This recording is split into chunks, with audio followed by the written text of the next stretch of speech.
Speaking of our justice system, all this talk about the George Floyd Policing Act of 2021 and how we need to get it passed because we need to do something about policing, how it's biased, how it's ineffective, how it's unconstitutional, some of the practices of our policing departments, police departments all across the country, various ones. Then they used the lynching of George Floyd as a catalyst in order to put forth this legislation that they said was so important. So important, we got to steamroll it through. We got to get it done. We got to get it done. Well, folks, it looks like that George Floyd Policing Act, that merely is just a step in the right direction, is not the cornucopia of what we need. It's not everything, Johnson. Looks like it's stalled. Looks like somebody putting the brakes on that thing. Looks like it's not steamrolling like it was before. Last week, I want to ask you, you talked about congressional action, so let's talk about what that might look like. Last week, a bipartisan group of lawmakers, Congresswoman Karen Bass, a Democrat, along with Republican Senator Tim Scott and Democratic Senator Cory Booker, announced a bipartisan framework for police reform, their word. But we didn't get any specifics. What would need to be in a bill or in a law for it to break the cycle in action that you've spoken about? Well, I've got to tell you, while I have been in touch with Karen Bass, and she's a wonderful legislator, I can't tell you what the inner workings of their negotiations are. I can tell you that there are certain things that I think need to be. Yeah, what do you want to see in it? In the bill? Well, first of all, I want to see a national registry so bad cops don't just go from department to department. I'd like to see limitations on qualified immunity so that there's some accountability and officers have skin in the game, and they know that, and that bad policing is not just going to be protected. I'd like to see, a better standard for use of force so that it's not so enormously hard to prove these cases. So there's a number of things.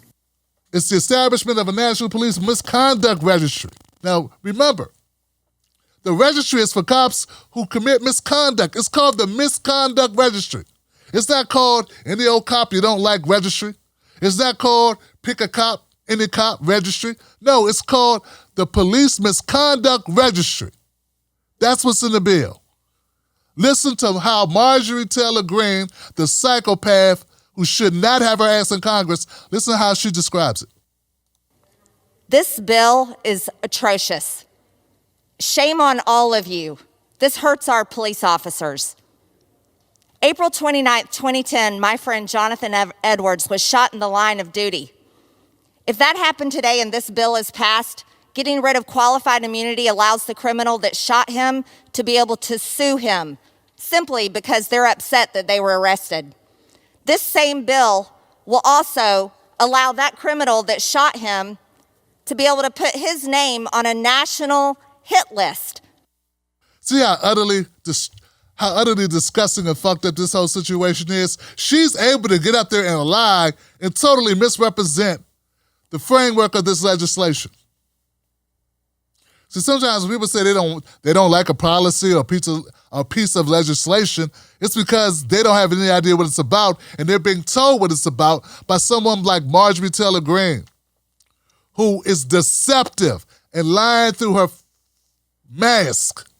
Why was your friend who you say was shot in the line of duty, why would they end up on the registry? If your friend only got shot, where's the misconduct? No, only cops that violate constitutional rights end up on this. Only cops that with excessive force end up on this list. And that excessive force or that violation or breaching the social contract or defying the rules and regulations of your own police force will put you on this list. So Marjorie Taylor Greene is a lying sack of shit. We knew that already. But for those people who refrain to criticize Republicans and only criticize Kamala Harris, Joe Biden, Nancy Pelosi, I just thought I'd throw that in because I want my audience to know we got problems on both sides of the aisle. And though it may be advantageous for someone's pocketbook to not talk about the garbage, which is Marjorie Taylor Greene, it is symptomatic of what's going on and why we can't get shit done or why the American people overall are so bickering with each other. Why, you think conservatives, if they understand what this list is, wouldn't want a bad cop's name on the list if they violate constitutional rights or are abusive? I think most would. Most would. Not all. We got some bigots. We got some racists, deranged racists, but not all. Now listen a little bit closer to what's in this registry. Contents of the registry, required to be established under subsection, contains what? Complaints. Each complaint filed against a law enforcement officer. Complaints that were found to be credible or that resulted in disciplinary action against the law enforcement officer. Complaints of the pending review. And complaints for which the law enforcement officer was exonerated or that were determined to be unfounded or not sustained. Disciplinary records. Termination records, the reason for each termination. Records of certification. That's right, you want to know if they're certified. Records of lawsuits against the law enforcement officer. Settlements of such lawsuits. Instances where a law enforcement officer resigns or retires while under active investigation related to the use of force. Okay, so all those things, to me, folks, are all basic things that make sense, because what we have now are horrible cops who should be thrown under the bus because of qualified immunity. They're able to not only not be prosecuted, but because there's no registry, it just goes to another town and get a job and don't disclose how shitty they were in their last job. And there's no central repository for storage so that towns know, or other municipalities would understand what they're actually getting. Now, even if you're one of these mofos that believe this is just a bunch of bad apples or a small infinitesimal amount of bad apples, why would you want a bad apple to go undetected and not be found? If you find a bad apple, you want to remove the bad apple, not keep the bad apple in the barrel. When we got people like Marjorie Taylor Greene lying that the good cops gonna end up on the list, not good cops that don't violate rights. Why would you not want to know if a cop failed their certification exam? This is supposed to be these people get to carry, they get to carry guns, damn it. It's okay, Tim Black. It's late, but just take your time. Another major portion of this is qualified immunity. We need to end qualified immunity. You heard Keith Ellison talk about, what's his term for it? Limit qualified immunity. I want it gone, done away with, obliterated, terminated, deleted. Keith Ellison is just saying we want to limit it. Here's Jelani Cobb on MSNBC talking about the current state of police reform as it pertains to the George Floyd Policing Act. What we're looking at now, we're not looking at a change to qualified immunity. That appears to be off the table in the negotiations, which is basically the waiver system that allows that protects police from being personally sued, even for the most egregious behavior. And if we're looking at what we might get out of the George Floyd bill, that will be a start. It'll be a step in the right direction, but by no means will it address the totality of the circumstances that have led to deaths like Mr. Blake's, like Mr. Floyd's, like Mr. Sterling, like Mr. Garner, like Ms. Bland, and you can just go through that entire litany of people who've lost their lives in this way. Like right now, they're unable to get this done. It's stalled, and you know who they sent in to try to shore up the negotiations, to try to make some type of to avoid the impasse with the Republicans, to overcome the reluctancy of Republicans to sign on to anything regarding police reform? They sent in your friend and mine, Representative James Clyburn. And James Clyburn said months ago, when this was first introduced in the House, he said months ago, we could take... I didn't catch that. You can also... Shut up! He said months ago, he would gladly take qualified immunity out of the package in order to get the rest of the package done. Well, folks, banning chokeholds will not change.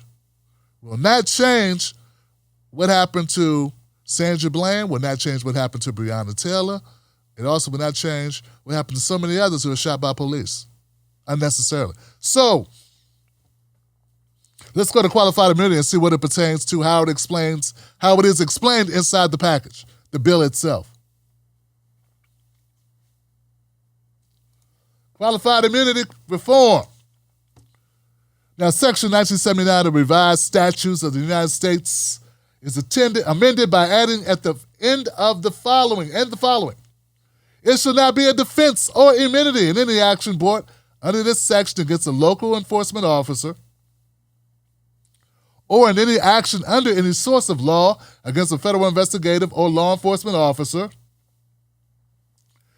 that the defendant was acting in good faith, or that the defendant believed reasonably or otherwise that his or her conduct was unlawful or was lawful at the time when the conduct was committed. Listen to that. It would omit this statement, guys. It would say the modification is huge, even though it doesn't get rid of qualified immunity totally. It would eliminate the ability for a defendant to just be able to say, I shouldn't even say defendant. The officer wouldn't be able to say, hey, I meant well. I didn't intentionally want to violate your rights. And as long as they went along with that and said, I guess he had no idea he was violating rights. I mean, it's not like it was his intention to do it. Then he walks scot-free, nothing happens. That's why 90% of these cases, when black people are assaulted by cops, nothing happens. Because of this qualified immunity. It says you have to prove that they said, you know what, I don't care if it violates your rights. I don't care if this may kill you. I don't care if this is excessive. That is why Derek Chauvin's in jail right now. Because he went so far beyond and it was all caught on tape. And law officers came out and said, hey, take this guy, okay. Leave us alone, take him. He's the worst. That's why Derek Chauvin is now in prison. That's the only reason why. And if you have any questions about how bad this is, because I know some people may be watching who are new, they're like, okay, Tim, man, how bad do you think cops get, man? I mean, come on, dog. The guy uses his best judgment, the man or woman uses their best judgment in the heat of the moment, and they have to make a decision. I don't think any cop just comes up, wakes up that morning, and decides they want to kill somebody.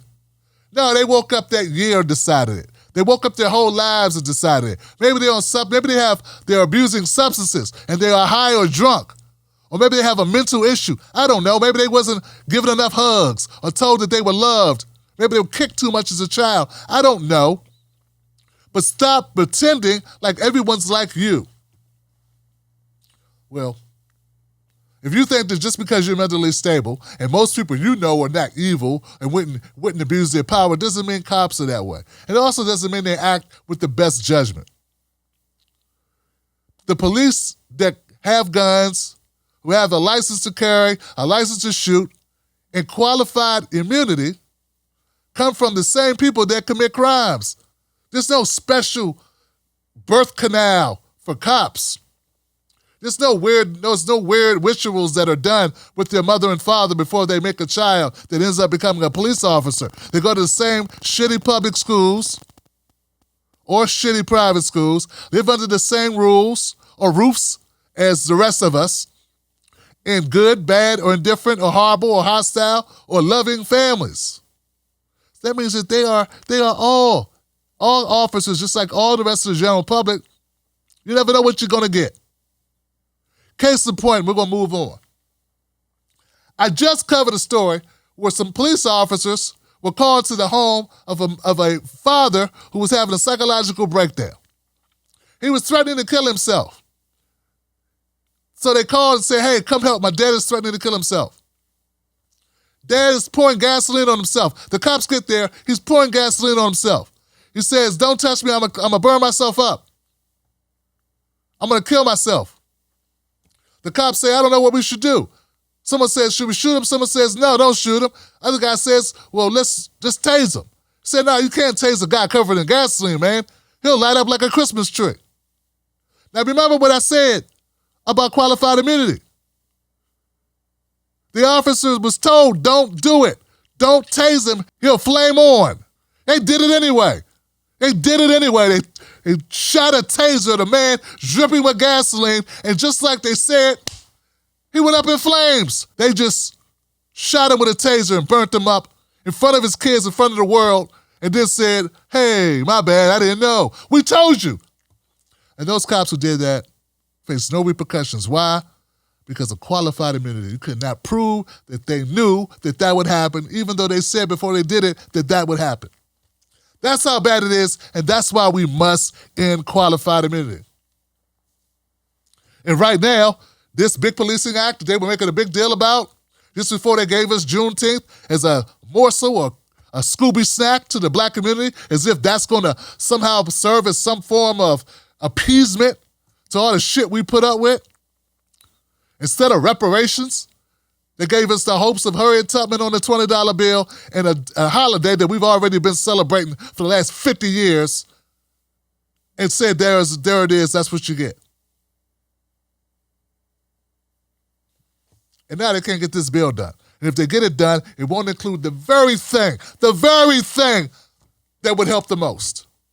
And even that story I just told you about the lengths that it protects bad cops who make horrible, stupid, dangerous, deadly decisions. Most of the people don't even know about it. And that's by design.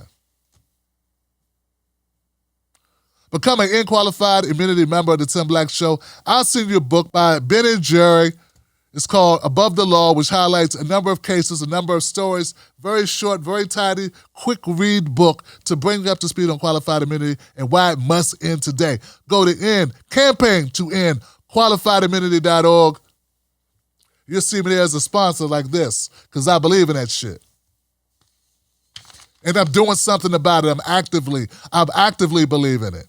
Now go to campaigntoendqualifiedimmunity.org and become a member of the Tim Black Show, a qualified immunity member of the Tim Black Show. You give me $15, I'll buy your book and send it to you.